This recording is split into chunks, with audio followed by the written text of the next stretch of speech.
Okay, here we go. Well, this is the first time we've done this. This is a special bonus episode, Q&A episode, with my Giddy. friend and a mentor, Pastor Tim Wimberly.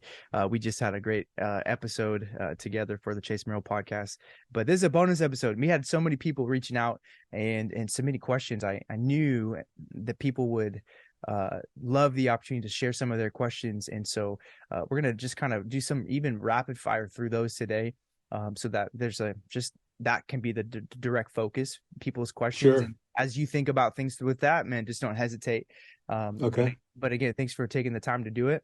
And we'll Our privilege. Yeah. just jump right in. Um, Yeah.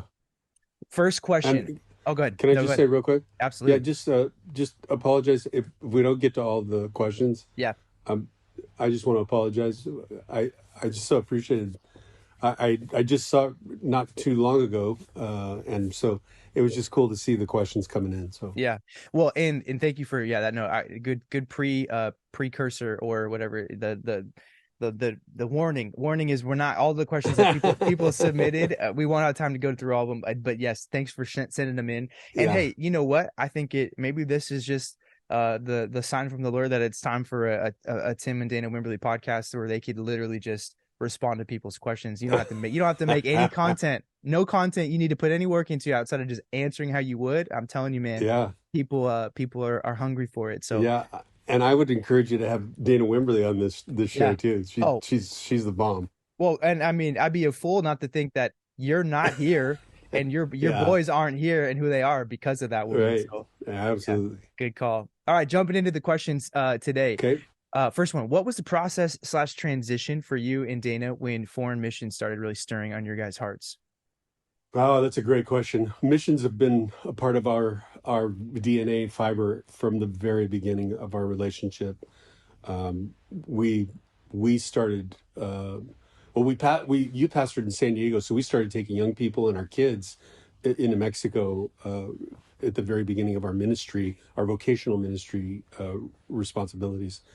And then we just started going to the world. We actually in 1992 we came to Romania. We brought young people to Romania, and so we've been doing this our whole ministry life.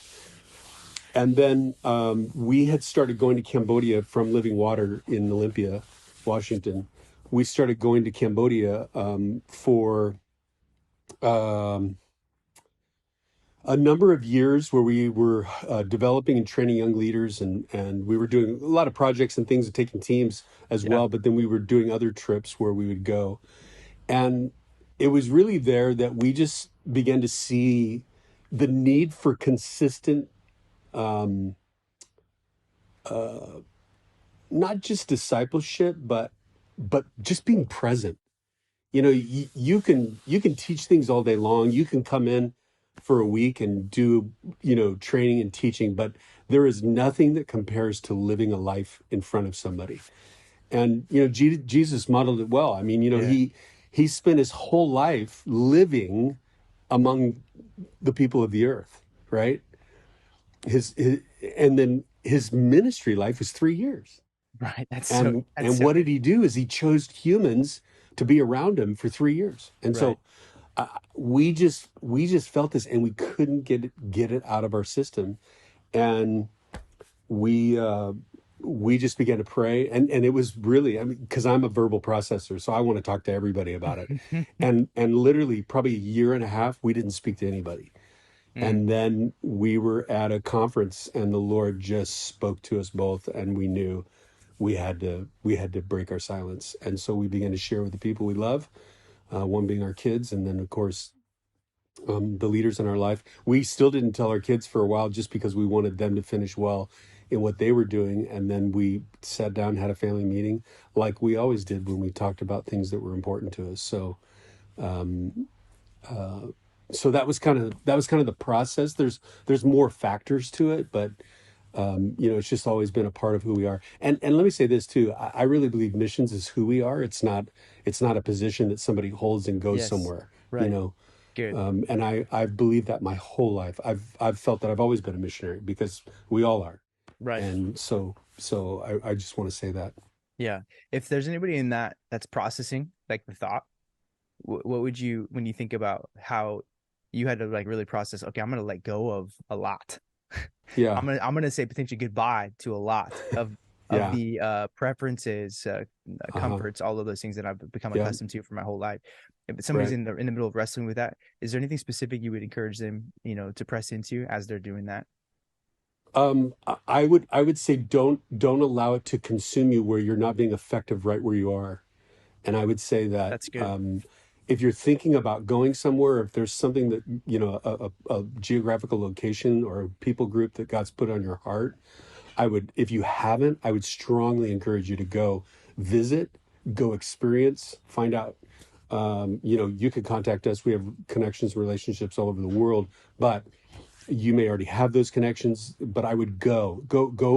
Don't just go for a week, but go for an extended period of time, maybe a month, and experience it. Just see what the culture is like, see what the people are like, because it's not a 2 weeks mission trip. Right. It's completely different. Yeah. Yeah. So that goes away in about 30 days. Yeah. That's good. That's good. That's good. That's good wisdom. So yeah. And then the other thing is that I would, just like I said, I would say, make sure that if there's something in your heart to go do something, that you're doing it where you are. Don't wait to go there It's to great. begin to do something. Do it right where you are. Because if God's going to lead you to go somewhere, He's going to help you prepare a process right where you are. That's so good. That's Yeah, so good. yeah. Um, I always tell people, sorry to no, interrupt you. no, you're I good. always tell people, when did you know you were a pastor? I said, well, I've always been a pastor. And That's I right. said, because I did what I did before I did what I do, Yes. right? I did I what I did before I did what I do. And yes. and if I didn't do what I'm doing, I'd still be doing what I did Yeah, because so good. it's who I am. Oh, that's so good. Um, okay, here you ready? Next question. Can you still win a fight against each of your boys? I don't even think about it, man. I don't even attempt to wrestle or hurt my boys. My boys are just they're just too big, too tough. They are. But but I will chase them and try to kiss them. It's a different kind. It's a different kind of fight now. Yeah, Different kind of yeah. fight. Next question. This is ministry related. This is the question. Did you ever want to quit full-time ministry? And if so, why and what made you stay? I think I don't think that any of us can do anything and not think about quitting. Um, I've never been a I've never been a good quitter. I have a hard time quitting things. That's probably one of my problems.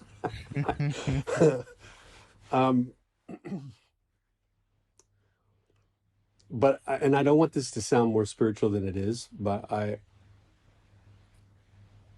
never applied for any position or job or title or any of that. When I got saved, I really believed the word. I remember reading. I think it's in Matthew 4 where Jesus calls Peter, and it says he dropped his nets and followed him. That's what I did. I just dropped. I I I I just was willing to let go of everything. Yeah. And I didn't know any different. I didn't grow up in the church. I didn't grow up in religion, so I didn't know that that's not what you were supposed to do, or that you were supposed to religiousize it, if Yes. that's a word. Yeah. And so I did, and so I've just been doing that ever since. I've never stopped not doing that. Yeah. And I married a little girl who grew up in the church, and she had stuff. She would tell you, and I can say that openly.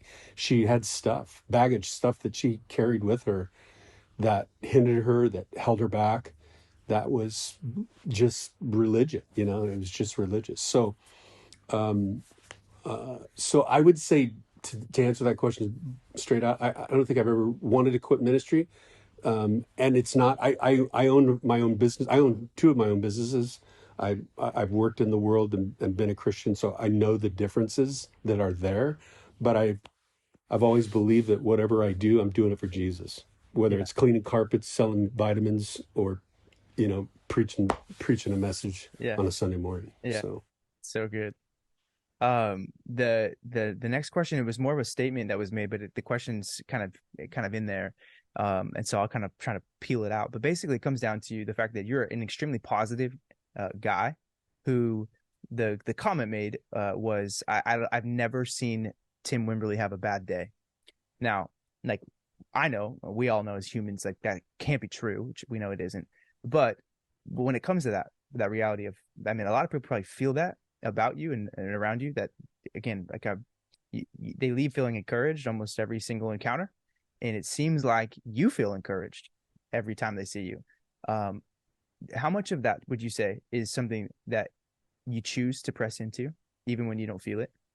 Not in the name of facade or whatever, but like just so I don't really even know what the question is, but like, but Yeah, how I have bad how is days. that? Yeah, how is that? Talk about it. Is that do you are you always always optimistic and encouraging, or yeah, do you have bad days and what does that look like? I have bad days, but um, you know, they don't stay long. Now, and I mean, there's different kinds of bad days. I've struggled physically with some things in my life that I've had some really severe days of pain and suffering. But I'm an optimist. I Yeah, am an optimist, and I have always seen the glass half full, and I've always been the. I just I just believe that we are going to accomplish so much more being positive than we are being negative. yeah, And I have a wife who's a realist, and she brings me to earth a lot of times, and I need it. But I'm also very positive in leading my family, and I believe that we will overcome. I mean, I believe things, and I just I always have. My dad and I's relationship was not close for a long time, but God restored that. And but one thing my dad did, as long as I've known my dad, is my dad was a golf pro. He's still alive, but he would always find what was good before he ever instructed something that needed to change. And I've just always, I think it's just been imparted to me from my father. that's And I cool. just have always seen the good. And I always look for the good. I always see the good in people before I see typically something that's not. Um, and, I think Thanksgiving has been a huge piece of my life. I mean, scripture talks about it so much. First Thessalonians 5 talks about that Thanksgiving is really it's a part of our matter of fact it says it's the will of God for our lives Yeah, to give thanks. And so if you wanted to know what the will of God is for your life, it's to give thanks. And so so good. yeah, I think that's just how I would answer that. Yeah. Yeah, that's a great response. Next question. Who well, let me frame it. The you have had a large impact in a lot of people's lives, and in the episode that we had together, we kind of talked about that a little bit. But I have been the recipient of men, especially, but there's men and women. You guys have impacted as a couple and as an individual. But several men in my life who are who they are and are imparting into me now in a way that is a byproduct of how you've imparted into them, and it's been very evident, and it's acknowledged. Like, no, Tim discipled me, or Tim pulled me out of the road I was going, and I was a part of his ministry in Southern California, where I followed him up to Washington, whatever. So you had that impact. Who are some of the Tim Wimberleys in your life that you have acknowledged or you could see that that maybe isn't a biological family member, but somebody Hmm. that stepped in as you have for so many people, and to some degree called this out. Did you have anybody Yeah. like that? And if so, who are some of the guys that come to mind, and just maybe share a little bit of that with us? Yeah. A guy named Jimmy who met me right when I first got saved, and he taught me how to memorize scripture. And I don't even remember his last name. And he was in my life for probably about a month and a half, and that was it. But he just loved me, and he saw something in me, Mm, and I'll never forget. I'll never forget him. But his name was Jimmy, and so that's he awesome. was older than I was, probably maybe 10 years older. But he made me get in my Bible, and he he taught me how to memorize scripture. And he says, always get this stuff in your heart. And so I did. And so John 3:16, 2 Corinthians 5:17 were the first two verses that I used. And then I was preaching 2 weeks after I got saved. I was sharing this in a public setting. And so Jimmy really influenced me in that way. Bert Smith has been a huge impact in my life. He just came at the right time, at the right place.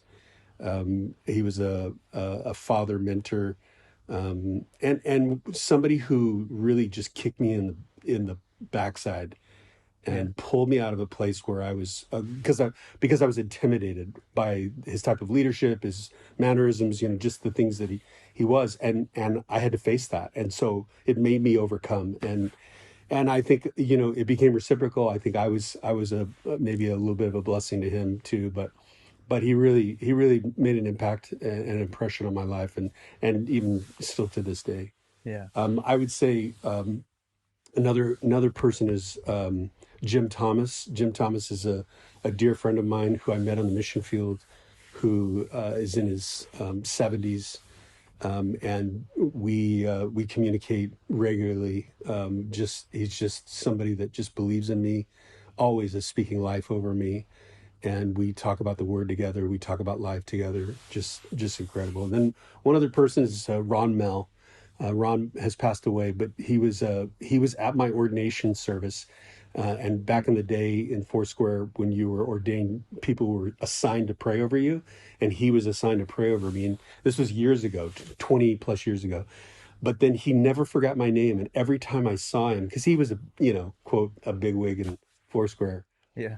But when I would see him, he would always call me by name. He never forgot my name. Mm. And I had two appointments with him over the phone. They were just, what I called long distance mentors.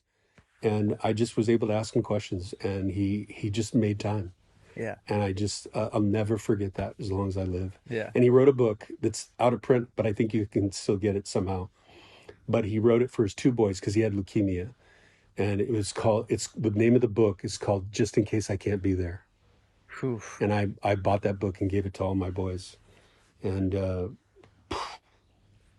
Mm. just rocked me. It's so cool. That's awesome. That's awesome. Thanks for sharing those. That's cool to Yeah, get yeah. that window. And there's more Yeah, out there. There's sure, tons of, sure. yeah. Okay, so this is kind of a lot of questions that came in, and a lot of people have had in, we're in the marriage or parenting space. And so Yeah. it's kind of jumping into that a bit. One of them just kind of opens it up more broadly, but whatever pops into your mind is where I kind of want you to go. And this is it. Looking back on your life so far, what were some of those top wins and losses in marriage and parenting? Mm. Well, I would say for a couple things with parenting, I would say one, looking back, if I could do anything different, I would say number one, I would say yes more often to my kids, simply because I would say no because it was inconvenient to me, Mm, and that was it. Really, that was it. It was just I was either tired or whatever. And then fun. I wish I would have had more fun. And we had a blast. We had a lot of fun, but I just wish I would have. And these are just things that I think about yeah, later. sure. But just have more fun and just be intentional about fun.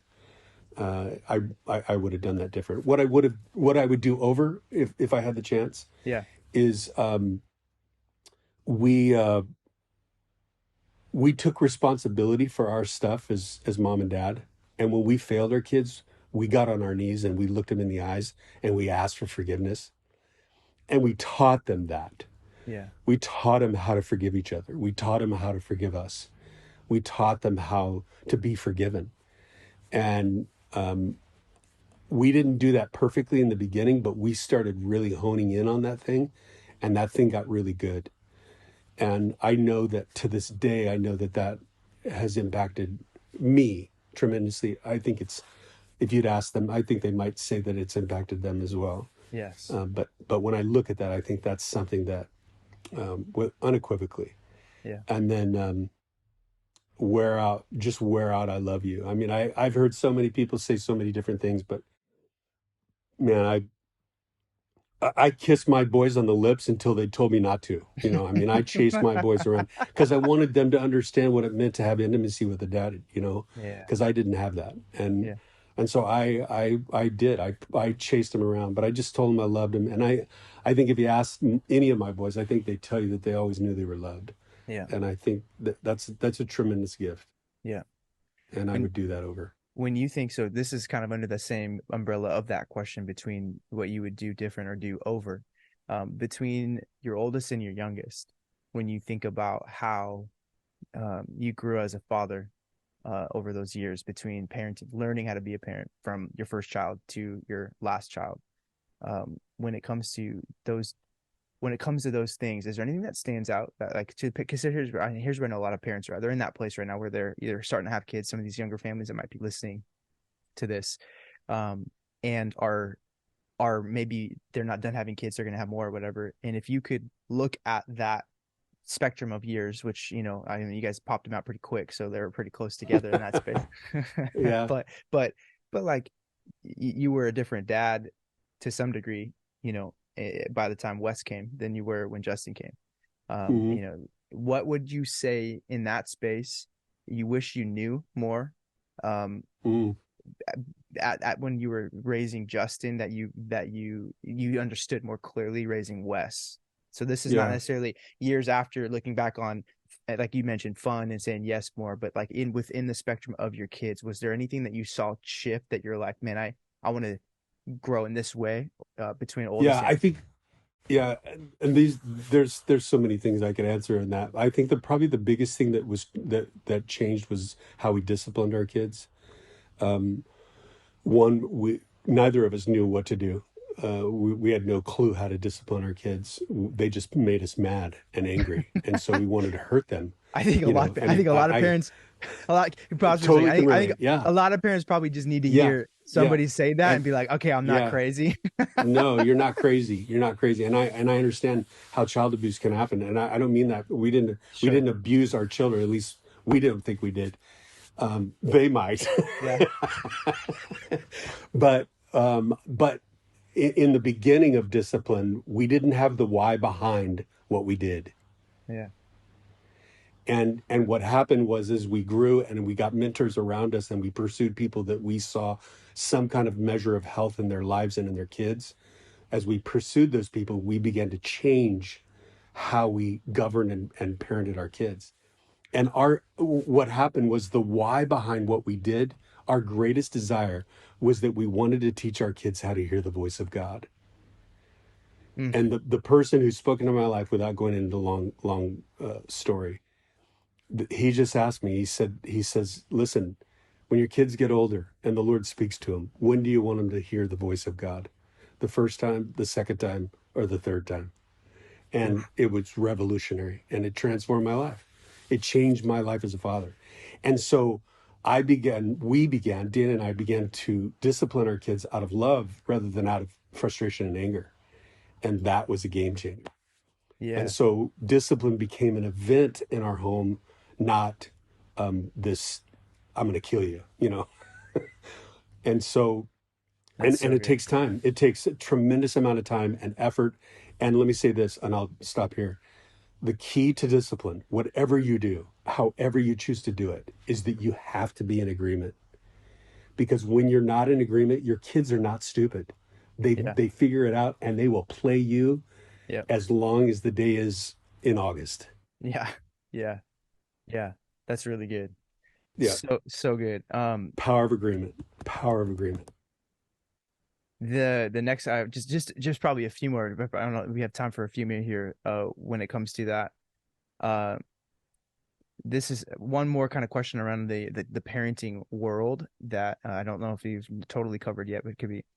Um, how did you do with your boys as they entered teenage years? How did you do with, yeah, I'm gonna maybe you can get it, but how did you do with your boys as they entered teenage years to continue? Maybe more so, what did you do as they continued? to continue building relationship. Here we go. What did you do with your boys, or how did you engage with them as they entered teenage years to continue building relationship? Yeah.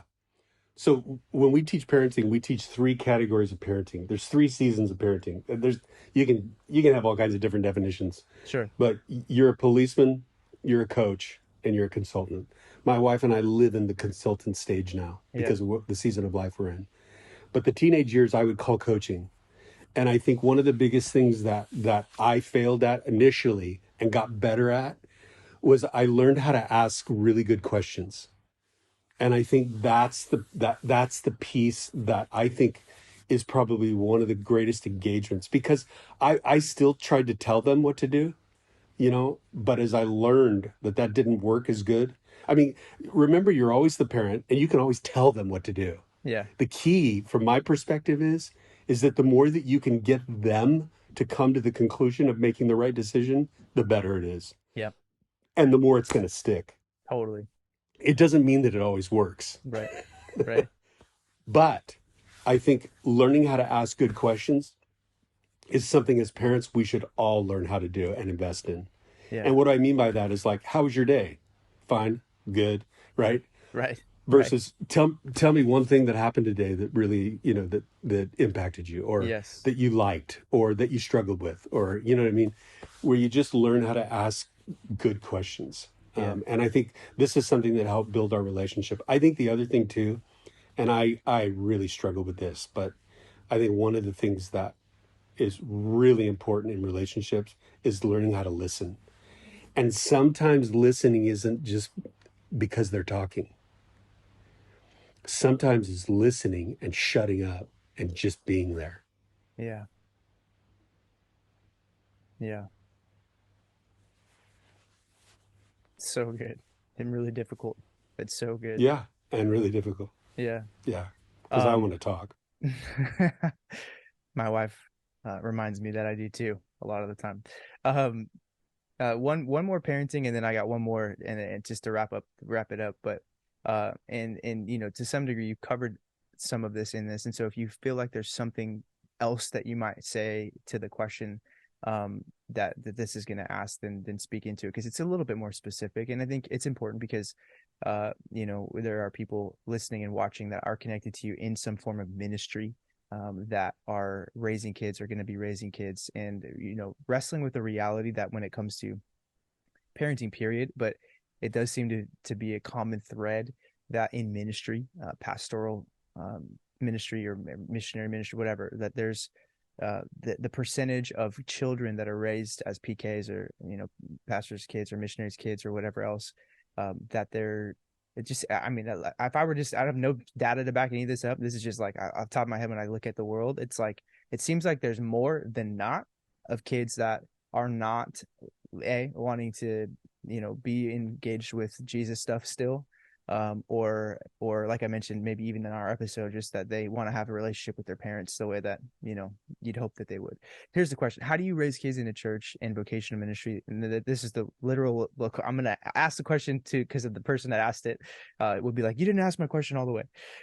So here it is: how did you raise kids in the church and vocational ministry that don't turn out to be turds? That was the question. But the bigger picture, the bigger picture question, I think is there anything specific about the ministry space and raising kids that you would say it has been a factor to how your kids have turned out the way that they have, in the reality that they're on journeys with Jesus and loving Jesus and their families, and you guys that you would speak to? Yeah. So first thing I would say to that is, for whoever's asking that question, and for whoever um, is listening that would like to find more information about that and has any kind of relationship with my boys, I would say email them. I would say call them, ask them the question, because I would be interested to hear their answers. Sure.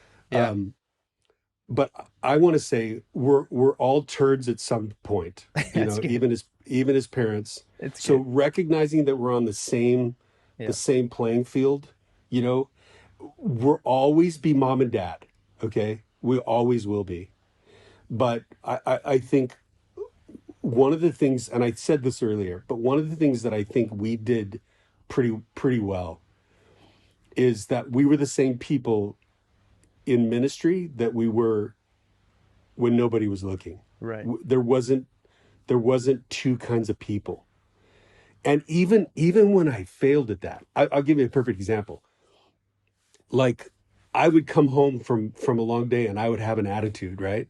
And the phone would ring. This is when we actually had phones that Yeah. plugged into the wall. Totally. And the phone would ring and it would be somebody from the church, and my whole voice and attitude just like, hey, what's up, what's going on? Oh Yeah. yeah, yeah, Right.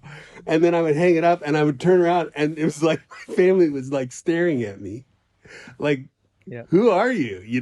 Yep. And it was just like, oh my gosh, I just need to repent. And we did. When we Yeah. failed in those areas, when we failed at being fake, we took responsibility for it. Yeah. At least when we saw it, when we Yeah. recognized it. Um, and and so I think that here's the other thing. People will try to put things on your kids, right? Sure. They'll try to put things on your kids, and you can't prevent that. Yeah. What you can prevent is that those things that are put on your kids, you expect. Yes. And we never had what we had an expectation for of our kids is that they would listen and that they would obey and they would do what God tells them to do. Yeah. And so when we allowed them to come into the church, let me say this too. There wasn't dad and ministry and kids. Yeah. We did everything as much as we were able to. Our kids were with us wherever we went. Yeah. We took them with us. It wasn't the separation of ministry and family. It Yeah. was, this is who we are. This is who the Wimberleys. The Wimberleys love God and they love people, and Yeah. that's what we did. Yeah. So, there's we could we Yeah. we could dialogue this, Sure. No, but that's that's in a lot of ways, but that's how I would, and what I would say uh, is is if you even see people trying to put expectations on your kids, I multiple times I walked right into conversations and said, you're not gonna in front of my kids, yeah. and say, you won't do this to my child, you won't Yeah. say this, you won't treat him this way, Yeah. because they think that they were like something supernatural. They're just humans Right. trying to figure out life just like we are. Right. Yeah. That's so good. So good. Here's the last question. And I mean, I thank you for the time you're taking. Is this because there's a lot of them here. We're not gonna be able to get to all of the questions, but last one for today. And this one's from one of your boys. Oh, Where is God currently challenging you? um, I would say in silence and solitude. Mm, I hate being alone. I always have. I Probably for a lot of reasons, um, but I'm really trying to discipline myself in the aspect of silence and taking time to be quiet, turn everything off. Um, and then solitude. I'm looking at some options and some opportunities to do possibly a solitude or silent retreat, which I have no desire to do,